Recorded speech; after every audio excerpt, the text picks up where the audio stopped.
नमस्कार. महाराष्ट्र ही संतांची आणि शौर्याची भूमी आहे. संपूर्ण देशात हिंद दी चादर म्हणून पूजनीय असलेल्या श्री गुरु तेग बहादूर साहिब जी यांच्या 350व्या शहीदी वर्षाचे स्मरण महाराष्ट्र शासन अत्यंत आदरपूर्वक करत आहे. राज्य शासनाचा अल्पसंख्याक विकास विभाग व राज्यस्तरीय समन्वय समितीच्या माध्यमातून श्री गुरु तेग बहादूर यांच्या बलिदानाचा इतिहास आपण जगभर पोहोचवण्याचा प्रयत्न करीत आहोत. नांदेड येथे 24 व 25 जानेवारी रोजी होणाऱ्या शहीदी समागम कार्यक्रमासाठी राज्यासह देश व आंतरराष्ट्रीय स्तरातून भाविक येणार आहेत.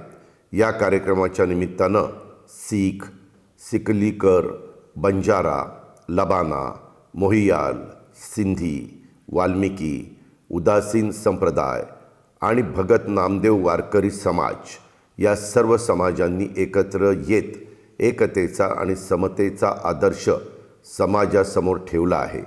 या कार्यक्रमाच्या निमित्तानं अनेक समुदायांना एकाच व्यासपीठावर आणून सामाजिक एकात्मतेचा नवा अध्याय राज्य शासन लिहित आहे.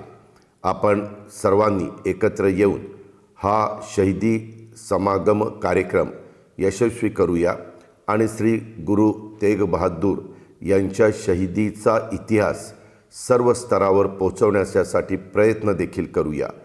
धन्यवाद. जय हिंद, जय महाराष्ट्र.